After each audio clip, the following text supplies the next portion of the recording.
Good evening and welcome to the Monday, July 11th, 2022 Maplewood City Council meeting.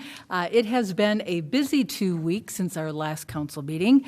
I joined several of my council members, Councilmember Knutson and Councilmember Villavicencio, out at our Light It Up on the 4th of July. What a great event that was. I don't know if we had any numbers as to how many people were there. A lot. More than 10,000. I mean, it was a lot of people. It was a great event. It was so fun to see everyone with the bouncy houses and the food trucks. And Councilmember Knutson and I were just talking about the fact that we had temporary tattoos put on by Allie, Councilmember Villavicencio's daughter, and it took us a few days to get those tattoos off of our hands. So I had a firecracker, and I don't remember what yours was. Peace symbol. Yeah. Back from my era. Yeah. Well, we had a lot of fun out there, and I received so many compliments as to how well organized it was, what great fireworks, and how much fun it was. And people were saying, how is it that Maplewood can have fireworks, but Minneapolis and St. Paul both canceled theirs, so they decided to come and check ours out, and they really loved it. So a lot of great compliments on our Light It Up. It was really a very fun time. And the raindrops, we didn't really have a problem with the rain, which was great because it was a little sketchy whether or not there was going to be a problem. Also, I attended the 40th Annual Hmong Freedom Festival out at Como Park, which was very well attended, and we didn't avoid the rain on that. It was raining. It was a really interesting day, but a really fun day. Lots of sports and food trucks, and it was really fun to see people gathering together for that event as well. And so we have had a very busy time. I would be remiss if I didn't, again, express condolences to the Hmong community for the loss of the young family. Yi Lee, Molly Chang, and their 3 children. A very horrific incident that happened. It started with a suicide and resulted in a murder and another suicide and the loss of a family. So I express condolences from the council to the Hmong community out at the festival, and certainly a tragedy.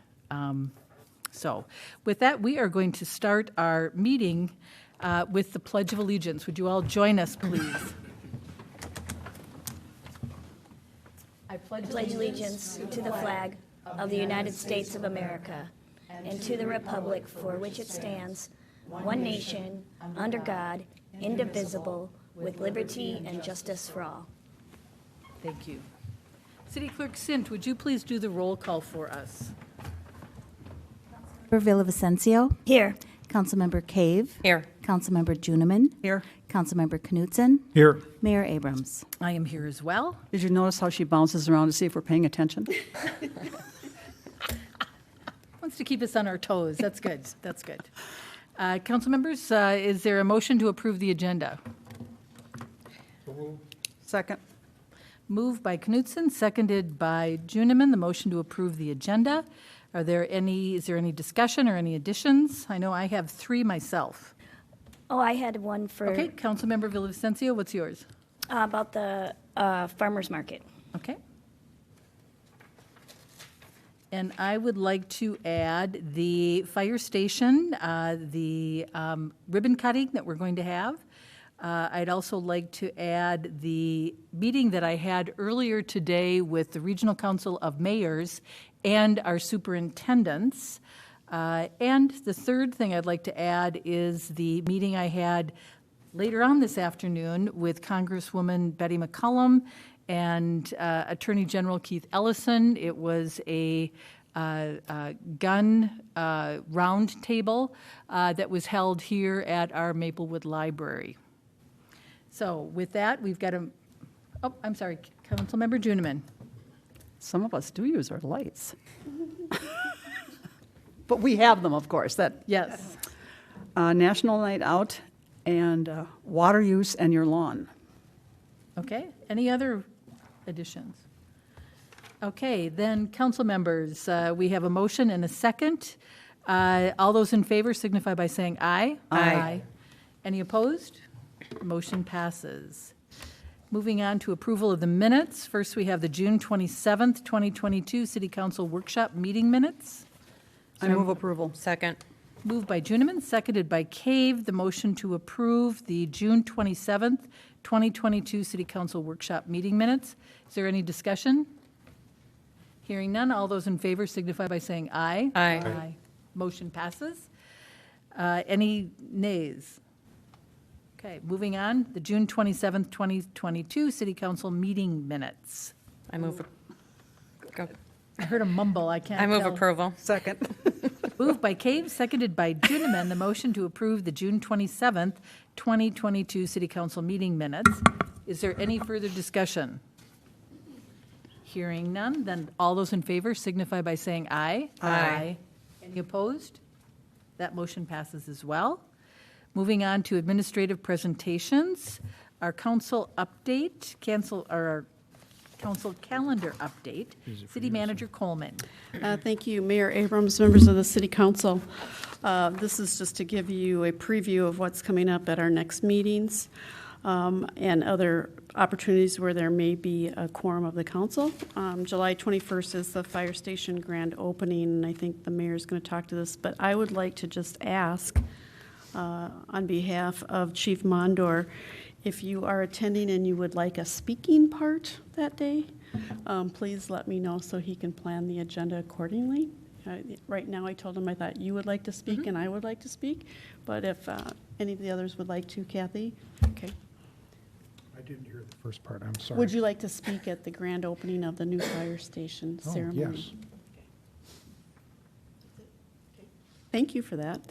At our next council meeting on the 25th, we are going to have a workshop prior to the meeting at 7. It will be a closed session, and this will be an opportunity where Assistant City Manager Mike Darrow and myself and a representative from Baker Tilly will update you on the results of the pay and compensation study. It's been completed. We haven't seen all the numbers yet, but we'll have them by the time we have our meeting. So we'll start that conversation with you on the 25th.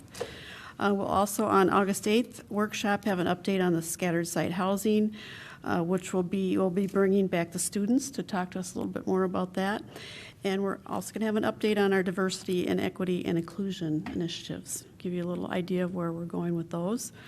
On August 12th, we'll have a special city council meeting to canvass the primary election results, and that's going to be at 4 p.m. here at City Hall.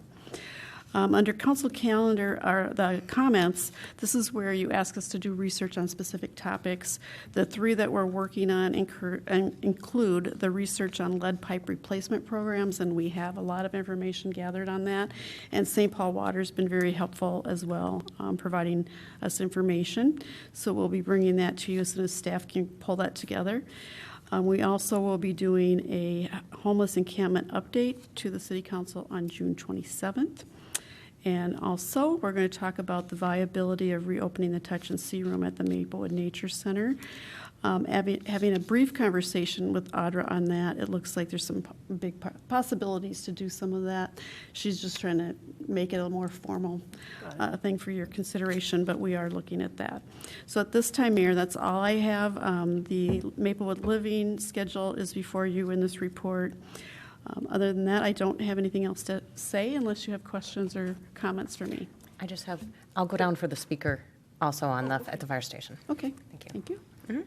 One point I would like to make for the council, the goats are coming very soon. City Manager Coleman, do you want to Yeah, so update us it on looks that? like we're going to start with the goats on Friday even, as earlier as this Friday. Where? And so just so you know, they'll be out here on our campus around. And so we hit a little snag on utility locations. We had to figure out where the utilities are before we put the fencing up. So we're getting that all under control, and they could start as early as Friday. And I think that's going to be fun. I'm going to videotape some of it because it's going I to be want really to come cool. and see. Yeah. The goats are going to be here eating buckthorn. Yeah. It's a, They'll be there for like 2 or 3 days until they clean up what they need to do. And I guess they rotate in different goats. It's a big deal. And maybe you could bring 1 or 2 into that little vestibule area. Wouldn't that be fun? Clean that thing up? I think we'll ask Mr. Darrow to bring the goats into the, because he's on a seems mission to to- clean up that area too. So there you go. I think it sure will be a lot of fun, and it's, I hope that Mr. Sharon will be putting this Oh, out yeah. on Oh, Facebook, yeah. that come and check out the goats and see what we're doing in terms of, we're not using chemicals to take care of our buckthorn, we're bringing in goats. There's a lot to munch on back there. Yes, So, there is a lot to yeah. munch on back there. Thanks so- for bringing that up. It's Yeah. going to be fun. So that's all I had. Anybody else? Okay, then moving on to that what I council presentations. The first one we have is Councilmember Villavicencio, the Farmers Market. Thank you, Mayor. I just wanted to tell everybody about the Big Red Barn Farmers Market. It is at Sundays, and it started in June, and it'll be going through September. And it's at the Bruin Chop Farm, which, if you're not sure, that's 2170 County Road D East. But I've been a couple times, and it's a great event. I had some jam, I had some other like Cinnabon treats, and like just a lot of good yummy stuff, a lot of good produce, and it's just a fun event to have the whole family come. There were barn rides last Sunday, and like I said, it's every Sunday from 9 a.m. to 1 p.m. at the farm. So come on and join if you have any questions.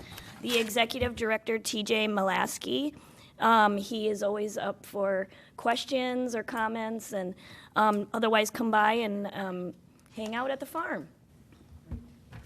Thank you very much. I don't know that I need to say too much more about the fire station, other than this is a long time coming. I know we've been working on this for 5 or 6 years, it seems to me. And so this really is the culmination of a lot of people working, a lot of staff time, a lot of council time, the support of our community, and it is going to be happening at our new fire station at Hazelwood and County Road C on July 21st at 2 o'clock. I'm assuming we will have cake or something there to celebrate. So the public is welcome. Please come and help us cut the ribbon for our new fire station. It really is going to be very exciting. So personal invitation, please come, and council members, it'll be great to see all of you there. In terms of the other two meetings, today was a very busy day for me, as you can imagine. I had a meeting earlier today with the Regional Council of Mayors, and once a year, the Regional Council of Mayors, we invite our superintendents, and Christine Osario came to the meeting today. There were a number of mayors, a number of superintendents, and we had a presentation from someone from Dunwoody Technical School. And the whole topic today was talking about kind of the workforce for the future and what do we need to do to make sure that we're getting people into these programs where they can find real meaningful jobs.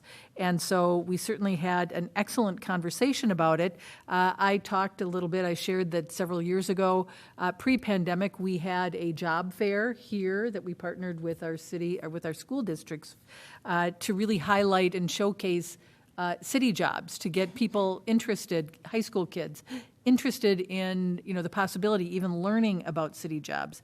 And I have to say that our neighbor, North St. Paul, Mayor Furlong, talked about a program that they have been working on with the District 622 school district and also with 916. And Christina Osario, the superintendent, talked about it as well. And it seems that North St. Paul operates a little bit differently than we do. We have an EDA. They have their own HRA. That's why they're not part of the Ramsey County HRA. They have their own, and it predates, I want to say, 1972. But for the last, Mayor Furlong thought it was certainly more than 10 years, they have worked collaboratively with the school district, with the two school districts, 916 and 622, in partnering to rehab homes in North St. Paul. And I thought that I wanted to bring this to you. I got a copy of it. There happens to be an open house. Mm-hmm. It's on Wednesday of this week. I think Melinda sent out the the invitation, and I printed it out just so that you would have it. I'm planning on going to it. Maybe, Mr. Thompson, you might want to go to it as well.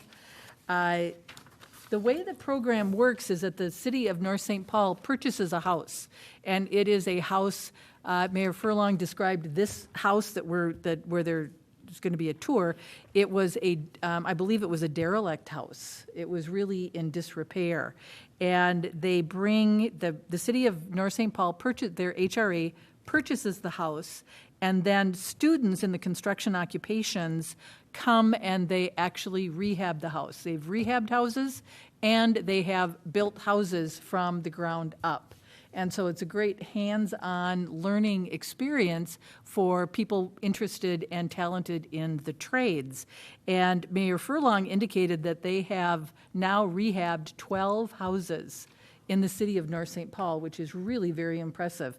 And he said that the school district program is such a popular program with 622 and 916 that they have, right now, this last year, they had 30 students, and they have 100 students that are on the waiting list that want to get in. And so this might be something that we may be interested in as part of our EDA, because as we move forward, this is a local program. And I did talk to Christine Osario about it and told her that I was going to be talking about it with my fellow council members to see if this is something that we might be interested in. So this is the house that's done.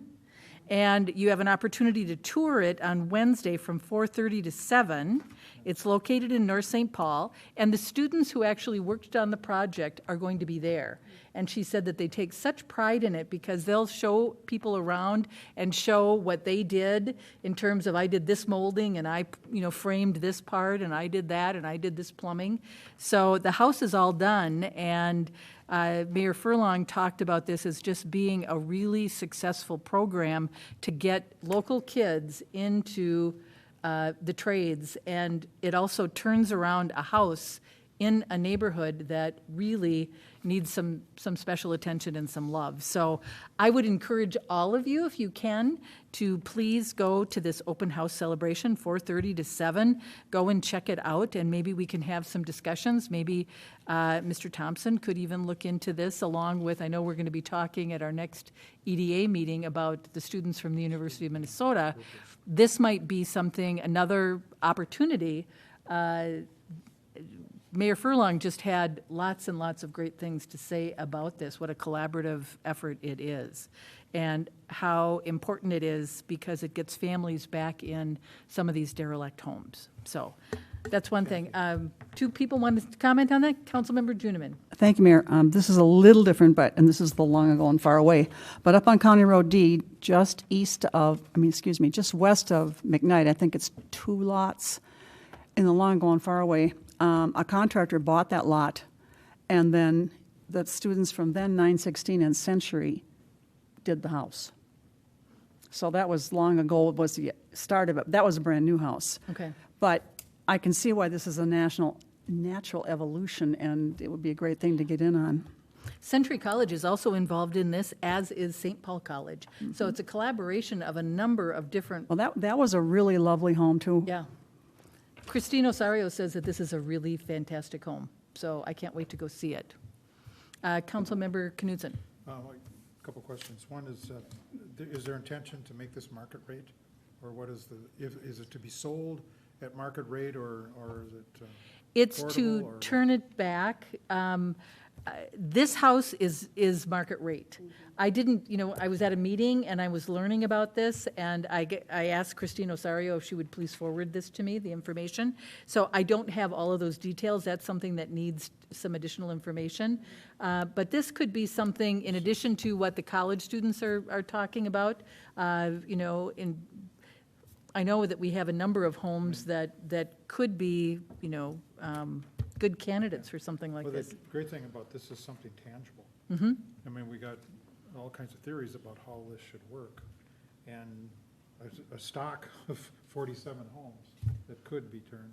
And I know we had studied some weeks ago other suburbs that were buying and turning into pretty substantial market rate. We don't have to do that. Right. And when you think about workforce, we've got education, we've got people that could stay in the community, but this builds job opportunities. Another thing that's just, is this whole thing we're talking about with juvenile stuff. When I ran that center for juvenile delinquents, boys, the only thing that really worked well was when they did tangible projects, especially wood and stuff that had meaning. So they learned their math, they learned everything around something that was very tangible. Nothing, you didn't build things that were not useful, you built things that are useful. Anyhow, I'm just going off here. This is a great opportunity. I'm sorry, out of town, I can't be at this, but there'll be plenty of agents. I think, council members, is it worth it for us to look into this and Oh, ask Mr. absolutely. Thompson to look into this a little bit more? Our neighbors are doing this right next door and finding great success in it, and turning those homes back into family homes in our community and in our neighborhoods. I just think that it just seems like a great opportunity. So that was the first meeting. Excuse me, Councilmember Juniman. excuse me, but one step further, if you want to think out a ways, if we get into home loans for people who buy a house, could there be job opportunities for people who are just out of school to help with some of that rehab work? There's a lot of possibilities here. A lot of possibilities. Good suggestions, council members. So that was my 11:30 meeting. My 1:30 meeting was back here in Maplewood with Congresswoman Betty McCollum and Attorney General Keith Ellison. It was, I would characterize it as a round table about gun violence.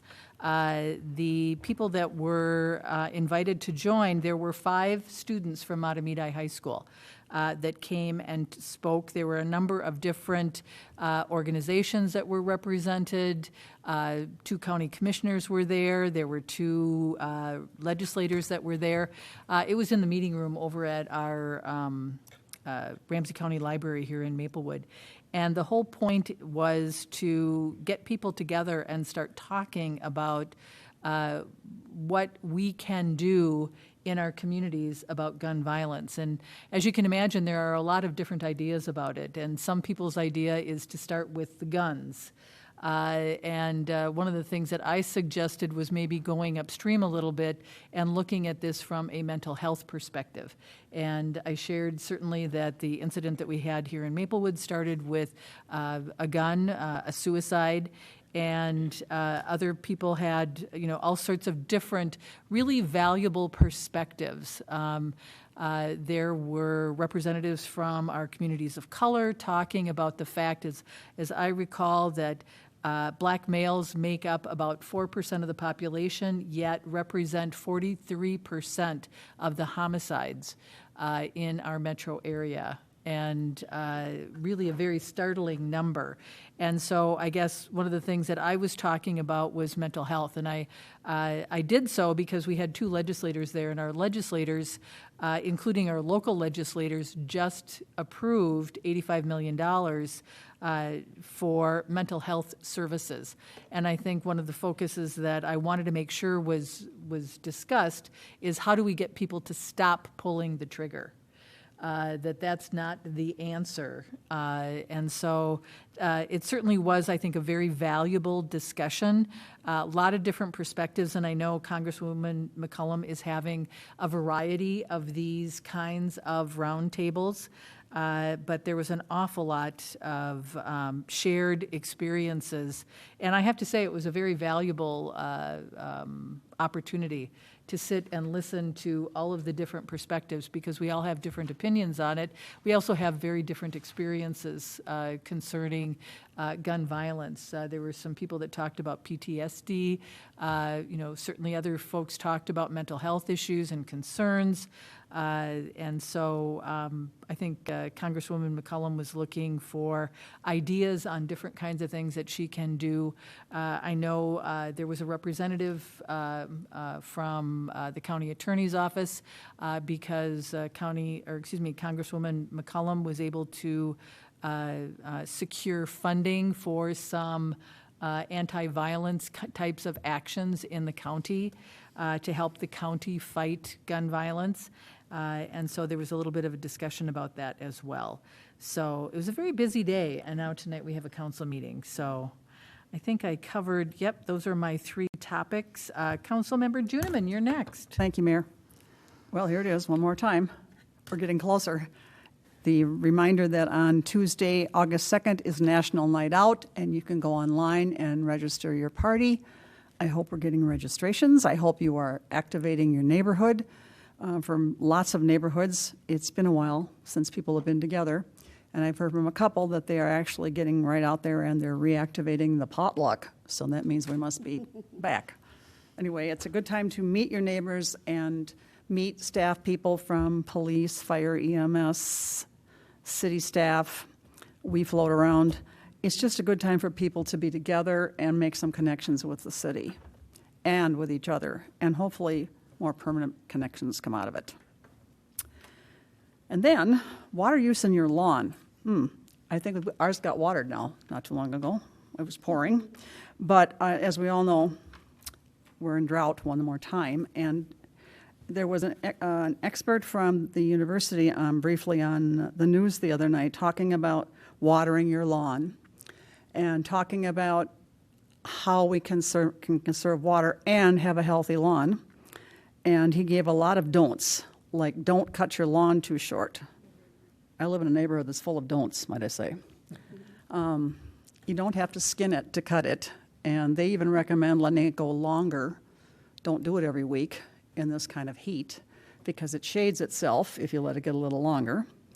And then if you don't do that, then of course you have to put a drain on the water, and water is becoming a premium all over the United States, and we better not be too lax here thinking about it will never happen here, because we know from past experience that Lake Superior has dropped considerably, and the Mississippi River in certain summers has dropped.